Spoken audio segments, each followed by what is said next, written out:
Capítulo 2. Cristão chega ao pântano da desconfiança. O homem, então, começou a correr. Ora, nem havia ainda se distanciado da porta de casa quando sua mulher e seus filhos, percebendo, começaram a gritar-lhe que voltasse. Mas o homem tapou os ouvidos com os dedos e continuou correndo, clamando: "Vida, vida, vida eterna!" Então não olhou para trás, mas continuou correndo para o centro da campina. Os vizinhos também vieram vê-lo correr, e enquanto ele corria, alguns escarneciam, outros ameaçavam, outros ainda gritavam-lhe que voltasse. Ora, entre esses, 2 decidiram trazê-lo de volta à força. O nome de um deles era Obstinado, e o outro se chamava Volúvel. A essa altura, contudo, o homem já estava a boa distância deles. Mas mesmo assim, eles resolveram persegui-lo, e em pouco tempo o alcançaram. Disse-lhes o homem: "Vizinhos, por que vieram atrás de mim?" "Para convencê-lo a voltar conosco." "Isso não é possível. Vocês moram na cidade da destruição, onde também eu nasci. Percebo isto e lhe digo que, morrendo ali, mais cedo ou mais tarde, vocês afundarão além da sepultura, até um lugar que queima com fogo e enxofre. Alegrem-se, bons vizinhos, e acompanhem-me."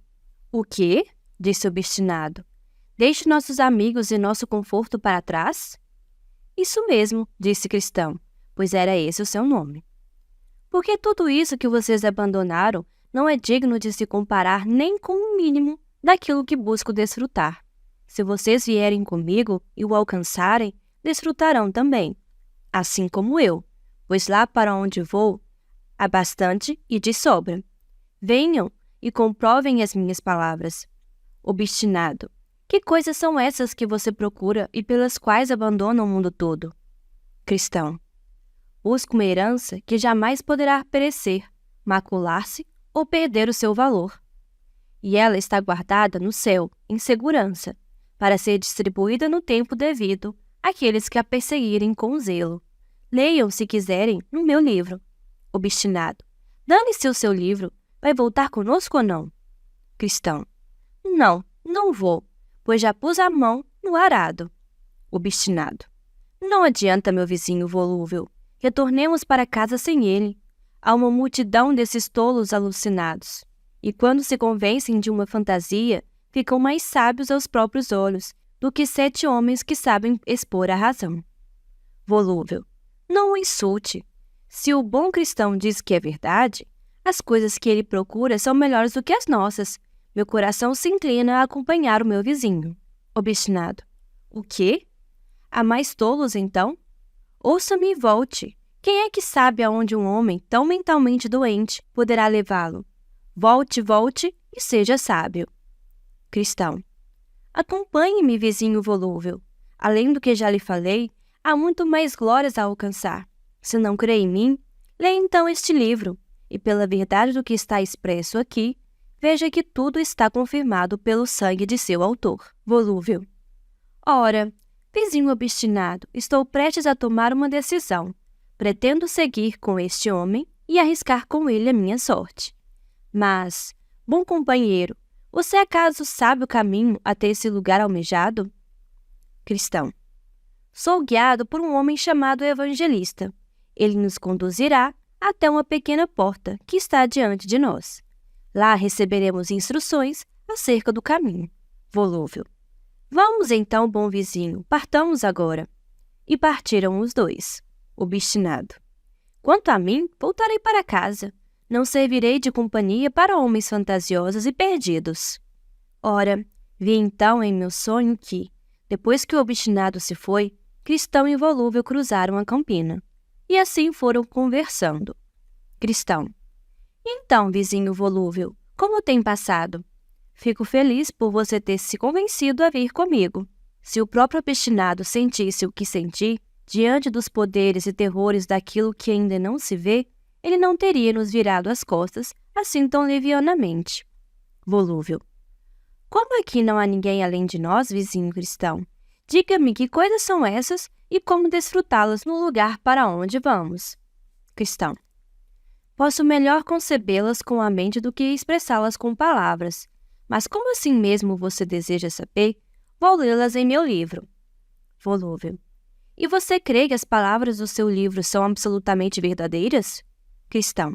Sim, certamente, pois foram escritas por aquele que não pode mentir. Volúvel. Muito bem. Que coisas são essas? Cristão. Receberemos uma vida eterna e viveremos para sempre em um reino sem fim. Volúvel. Muito bem. E o que mais? Cristão. Há coroas de glória que nos serão dadas e vestes que nos farão brilhar como o sol no firmamento do céu. Volúvel. Isso é excelente. E o que mais? Cristão. Não haverá mais choro nem pesar, pois aquele que é proprietário do lugar nos enxugará dos olhos toda lágrima. Volúvel. E quem teremos ali por companhia? Cristão. Lá conviveremos com serafins e querubins, seres que de tão brilhante nos ofuscarão os olhos. Lá você também encontrará milhares e dezenas de milhares que chegaram antes de nós. Nenhum deles é agressivo, mas santo e amoroso. Todos eles andam à vista de Deus e permanecem aceitos em sua presença para sempre. Em suma, lá veremos os anciões com suas coroas de ouro. Lá veremos as santas virgens com suas harpas de ouro. Lá veremos homens que pelo mundo foram retalhados e queimados, devorados por animais e afogados nos mares, por causa do amor que tinham ao Senhor no lugar. Agora, todos estão bem e vestidos de imortalidade. Volúvel. Ouvir isso já arrebata o coração de qualquer homem. Mas podemos desfrutar dessas coisas? Como poderemos consegui-las? Cristão. O Senhor, soberano daquela terra, registrou isso nesse livro. A essência é o seguinte: se verdadeiramente nos mostramos dispostos a tê-las, Ele nos irá concedê-las gratuitamente. Volúvel.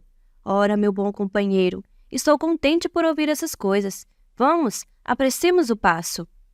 Cristão. Não posso ir tão rápido quanto gostaria, por causa deste fardo que trago às costas.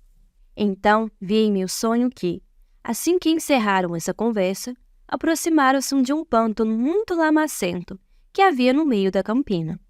E estando os dois desatentos, caíram de repente no brejo. O nome do pântano era Desânimo.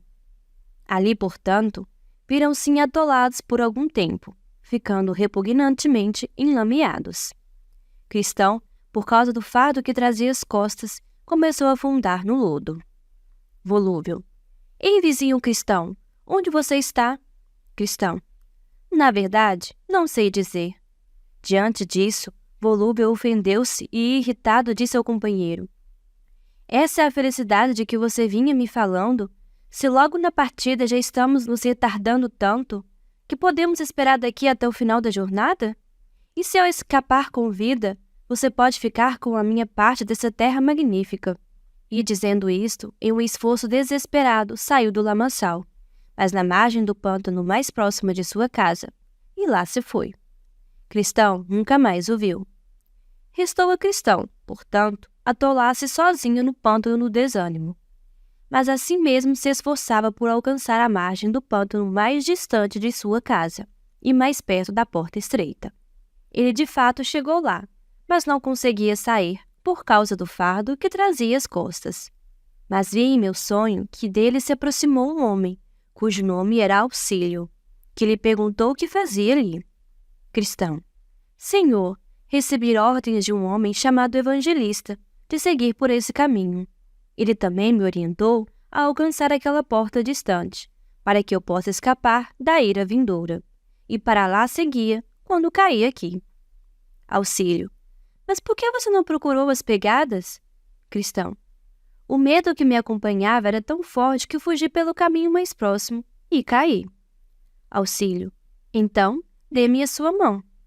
Auxílio estendeu-lhe a mão e puxou o cristão, colocando-o em solo firme e ordenando-lhe que seguisse seu caminho.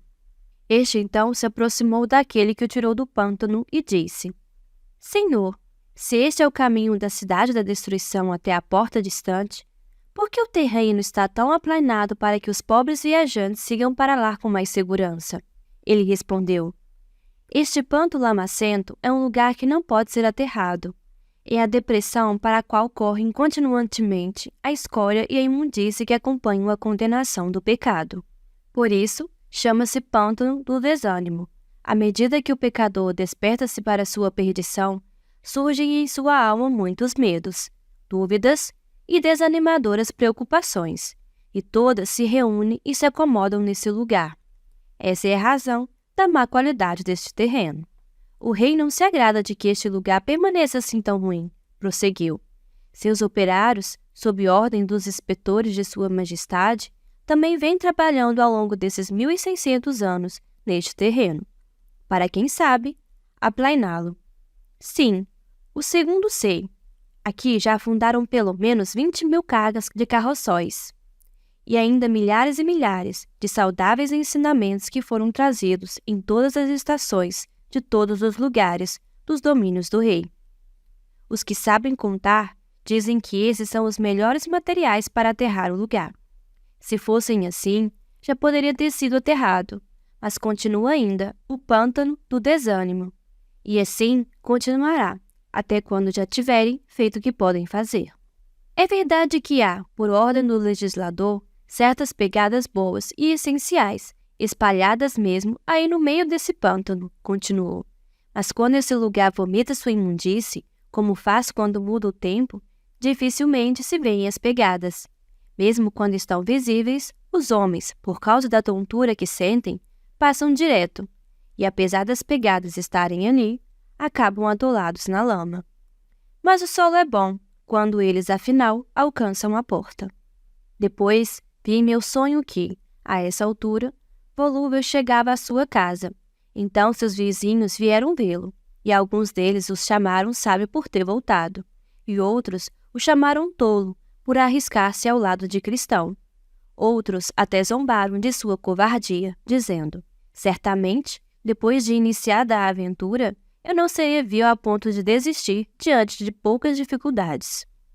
Então Volúvel, acovardado, sentou-se no meio deles, mas afinal ganhou mais confiança, e então todos eles mudaram de assunto e passaram a ridicularizar pelas costas do pobre Cristão, e faziam o mesmo com Volúvel.